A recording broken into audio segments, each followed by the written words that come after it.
Alright, hey guys, so today I'm going to show you some chemical reactions. We've been talking about types of reactions, balancing equations, and as in a lot of things sometimes that we do at school, sometimes you probably think, well, when am I ever going to need to use this or need to know it or see it in my real life? So thought I'd show you some today that you will see in your real life, and some which you might not always see, but they're real examples of things that are going to happen. So first, I'm going to show you a type of reaction. So then what I'm going to do, I'm going to show you the reaction, then I'm going to ask you what type it is, then I'll show you the equation and ask you to pick the balanced equation for that reaction. So that's what's going to happen in this video. Here we go. So here's the first reaction.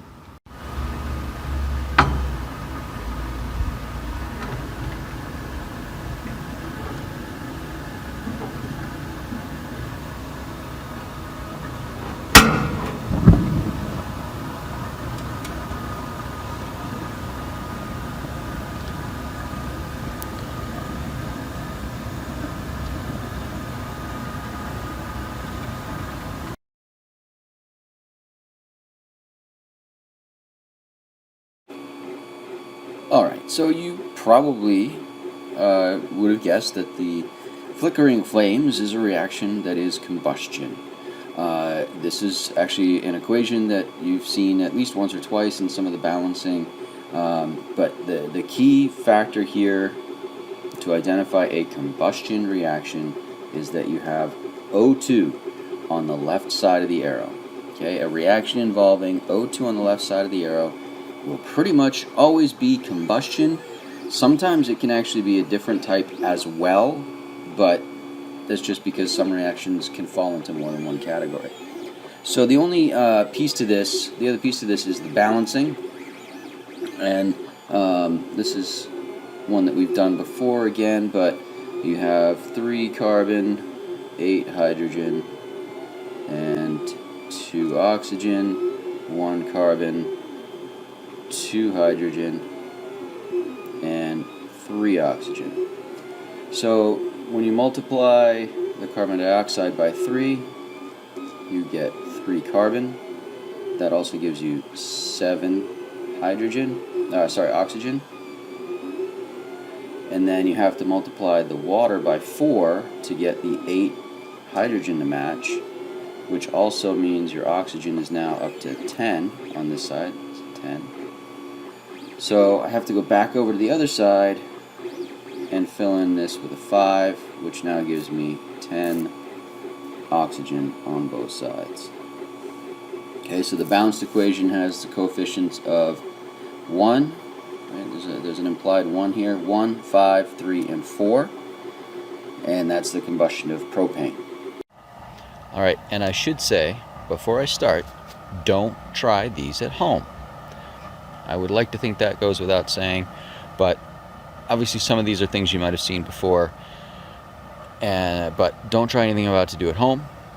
Especially some of this is going to be particularly dangerous. Obviously we've seen one reaction that can be very dangerous so far, and a couple of the other ones I'm going to show you are potentially dangerous, even though they might not seem it at the time.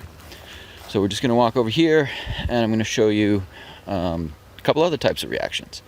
So the first one that I'm going to show you now, the first one I showed you was a couple minutes ago, is really, really exciting. So hang on, and I'm going to switch the camera around and show you what this is. Okay, are you watching? Watch closely. Watch closely. There is a reaction going on right before your eyes. Alright, so now I'm going to ask you what type of reaction you're seeing and what the balanced chemical equation for that reaction would be. Go for it. So, believe it or not, this reaction is the same class of reaction as the first one. Okay, the burning of the propane is a combustion reaction, and the rusting of iron is also a combustion reaction. Now this one happens to also be a synthesis reaction. Okay, sometimes reactions can be two types at the same time. So the first thing, again, combustion, you're always looking for O2. That's the key to finding a combustion reaction. But if you look, there's two elements, two substances on the right. You can tell because there's a plus sign here. And that's on the left, and then on the right, there's only one substance, one compound. And you can tell because there's no plus signs on the right side of the arrow. That means there's only one product. So anytime you have multiple reactants and a single product, that's a synthesis reaction. When one of those reactants is oxygen, it's also a combustion reaction. So just real quick to balance this out, we have 1 Fe and 2 oxygen. We have 2 Fe and 3 oxygen. Now a trick to look for here is, see I have 2 oxygen on the left and 3 on the right. And because it's O3 and because the one on the left is O2, it doesn't matter what coefficient I put in front of O2. If I'm multiplying by 2, I'm going to end up with an even number of oxygens. I can't do anything about that. It's going to be even. So that means I have to do something to the one on the right to make that an even number. Keep coming back to this concept called the least common multiple. Well, the least common multiple between 2 and 3, which seems to come up a lot, is 6. So if I put a 3 in front of the oxygen here, that's 3 times 2, which is 6, not 3. And if I put a 2 in front of the iron oxide, 2 times 3 is 6. So now I've fixed the oxygen. By putting the 2 in front of the iron oxide over here, I've made this into a 4. And when you have an element by itself, like iron is over here, always leave that for last, because you can change it by putting a 4 in front of that iron, and it doesn't mess up anything else in the equation. It only affects that iron. So there you go. The coefficients are 4, 3, and 2. Yes, this hammer is burning. It's a combustion reaction. The oxygen in the air, remember oxygen is the key component in any combustion reaction. The oxygen in the air is reacting with the iron in the steel of the hammer and rusting. The rust, which is something called iron oxide, that's the reddish brownish stuff, this is a really, really slow form of combustion. The hammer is burning. Alright, so this reaction is one that we've probably all seen before. Most of us done it before. So it's pretty familiar. And it's actually a complex set of steps that basically boils down to 2 reactions and 2 different types of reactions. So when all this is over, I'm going to ask you about 2 different types of reactions and balancing 2 equations from this one demonstration that we're about to do. First, we're going to add in the first reactant. Just going to put, I don't need too much. And then, if we add the second reactant,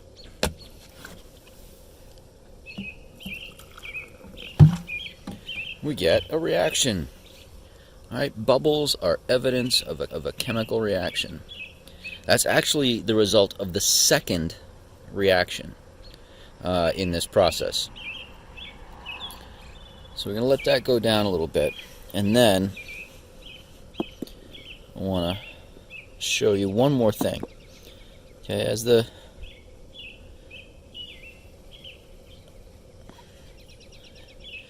can see the bubbles there's still some bubbles coming up there. But as we do it a little bit more, and some of the bubbles start to die down, I want to show you one more thing. And what I'm about to show you is actually a little bit of a preview of something that we won't really get into until next week, or maybe even the week after, because it's kind of part of the next topic in chemical reactions.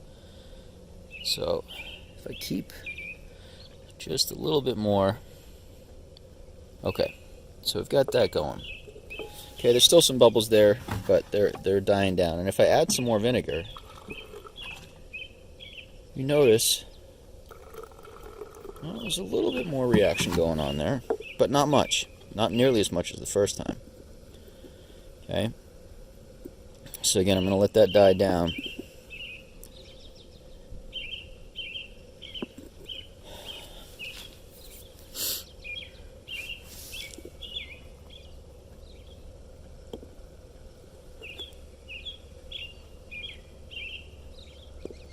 I'm going to add a little bit more vinegar one more time.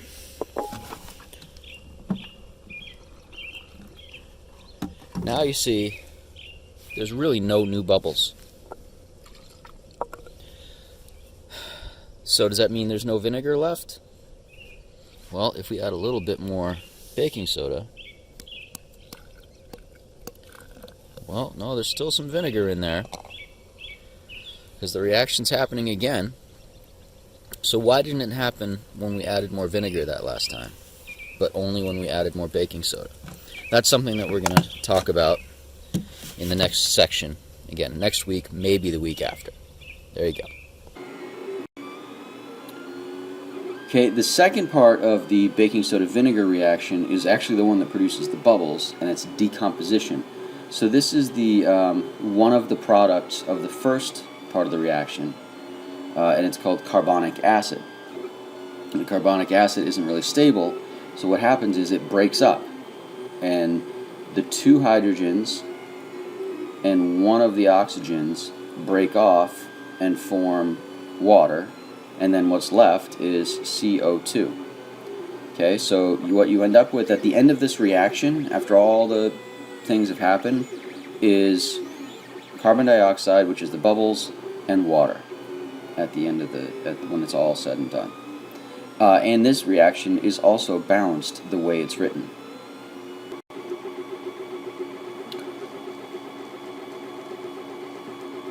This is the first part of the reaction between baking soda and vinegar. So first of all, baking soda is the sodium bicarbonate here, and the vinegar, the sort of active ingredient in the vinegar, is something called acetic acid, which is this funny looking formula here, which has two C's, two O's, two H's, and then the H3 there. So it's really 4 H's. Now, the interesting thing about this equation is if you add up, first of all, the replacement, it's kind of hard to see because of the way the formulas are written, but if you look, this hydrogen and this sodium trade places. See that? So the hydrogen at the end of this formula goes all the way over and takes the place of the hydrogen, so now it's H2, and the sodium goes over and gets to the front of the acetic acid, what's left of the acetic acid after the hydrogen's gone. So it's a little bit weird because of the placement, but it's a double replacement reaction, and it's actually neutralization because the acid is being neutralized by the reaction with the baking soda. So just really quickly, let's count up the elements. We've got 1 sodium, and we've got 1 sodium. We've got, count up all the hydrogens. There's 1, 3 here, that's 4, and then 1 more, that's 5 hydrogens. There's 1, 2, 3 carbons, and 1, 2, 3 carbons. And there's 3, 4, 5 oxygen, 3, 4, 5 oxygen. The equation is actually written balanced the way it is here. Okay, so you didn't have to do any changes to the coefficients. Alright, so this last reaction is fairly dangerous because of the reactants involved. So I'm not even going to show you what one of the reactants is, but I will show you the reaction, and then I'm going to ask you, I'm going to give you the equation, ask you what type of reaction it is, and then ask you to show me a balanced, choose which one of the equations I give you is balanced. So obviously there's a can inside a glass jar.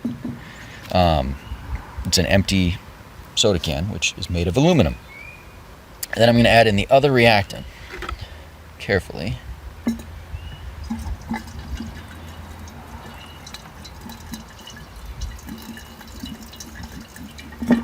Okay, and we should get a reaction.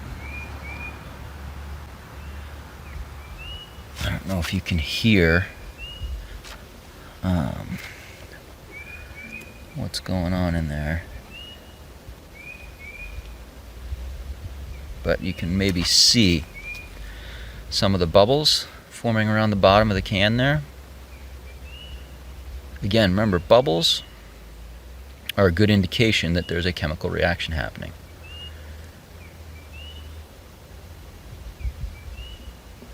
There's also a reason I did this outside, and that's because the gas that's being produced is not something you want inside for several reasons.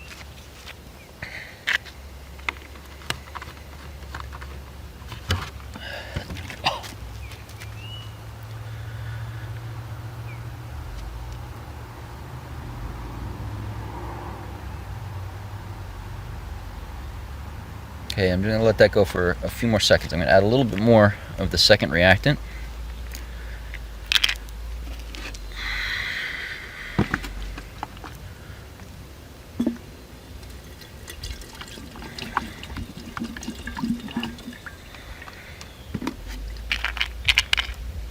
Alright, and then I'm going to keep the camera going, but I'm going to speed up the rest of this, just because otherwise it's going to take a while.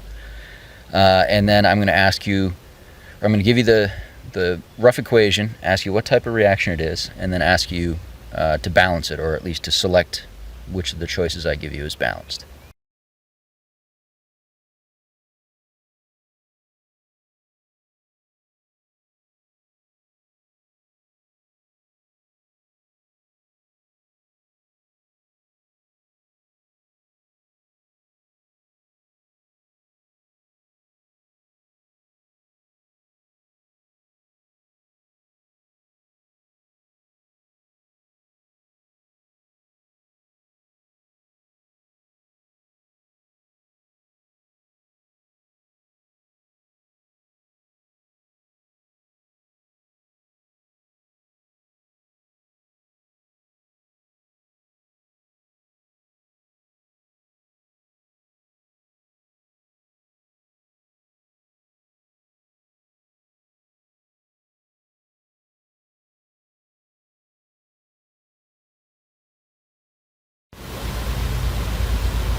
Alright, one of the things I wanted to show you, the reaction's just about done here, and then I'm going to show you one more quick reaction at the end, but I wanted to show you one thing that you can't really see, is the heat. Okay, that is about 150 degrees in there. Okay, so again, evidence of a chemical reaction is a change in temperature. I promise, it's up to 100, and some spots are over 160 degrees. Okay, that's almost 170 degrees. So, I promise it's not 170 degrees out here, but because of the energy being released by this reaction, again, one of the reasons I wanted to do it outside, is that it generates a massive amount of heat. Okay? That's just one of the byproducts of the reaction. We'll talk more about why that is, why reactions release and absorb heat later on. Alright, so I'm going to put my gloves back on, come back in 1 second just to finish up this reaction with one last thing. Okay, so this one was the really vigorous reaction that we saw. It took a little while to get going, but once it got going, it was amazing. This is a single replacement. So we started with the aluminum in the can and hydrochloric acid, fairly concentrated hydrochloric acid. And what happens is the aluminum trades places with the hydrogen. See that? The aluminum goes with the chlorine and the hydrogen ends up by itself. So it's a single element replacing another single element that was in a compound. Now to balance this really quickly, we have one aluminum, one hydrogen, and one chlorine. On the left, on the right, we have one aluminum, two hydrogen, and three chlorine. So obviously that's got to change. So if we start by saying, well, you have to look at the fact that the hydrogen and the chlorine are together on this side. So whatever number I put in, and there's no subscript, so it's a one of each. So whatever number I put in front of the hydrogen and the chlorine, the hydrochloric acid here, it's going to be the same number for both elements. On the right side, they're separated, and they have two different subscripts. Chlorine has a 2, hydrogen has a 3. So this is another case where we want to think ahead a little bit and say, all right, I'm going to need a number that both of those things go into in order to make it work. Well, the smallest number, you always want the smallest number that you can use, that both 2 and 3 go into is 6. So if I put a 6 in front of the hydrochloric acid, that gives me 6 hydrogens and 6 chlorines. In order to get the chlorine over here to a 6, I need to double the aluminum chloride, so 2 times 3 gives me 6. And I need 3 H2 molecules, hydrogen gas. That gives me 6. Okay, now the hydrogen and the chlorine are fixed. I've also affected the aluminum by putting the 2 in front of the aluminum chloride, so then I can just go back at the very end and take care of that. So if I didn't mention this in a previous video, anytime you have an element that's all by itself, try not to touch it until you absolutely have to, because you can always change that one element at the end without messing up anything else you've done. And then, as we saw in the video, there's also another product over here, which is a lot of heat. Okay, a lot of heat was released. Okay, so altogether this is probably taking about, I don't know, 20 minutes or so. You can see there's still a little bit of a reaction going on. There's a little teeny tiny bit of the aluminum that's left that hasn't reacted yet. If I had more time and could just sit here all day and let it go away, it would eventually. The sort of crinkly stuff you see there is what's left of the plastic label. You see the red bits of it around there from the dye and the ink. The rest of it is just the plastic that was around the aluminum can. So I'm just going to have another type of reaction here. It's actually similar to one we saw a little while ago, but I just want to kind of take care of the rest of this to make it as safe as possible.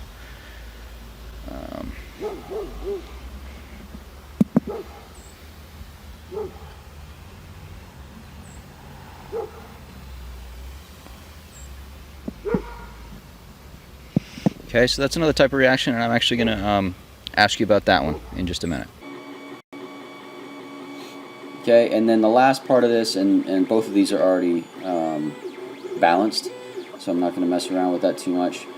When I put the baking soda in, the remaining hydrochloric acid here, in this first reaction, double replacement, was neutralized by the baking soda, just like the acetic acid in the vinegar was neutralized. One of the products of that is the carbonic acid again.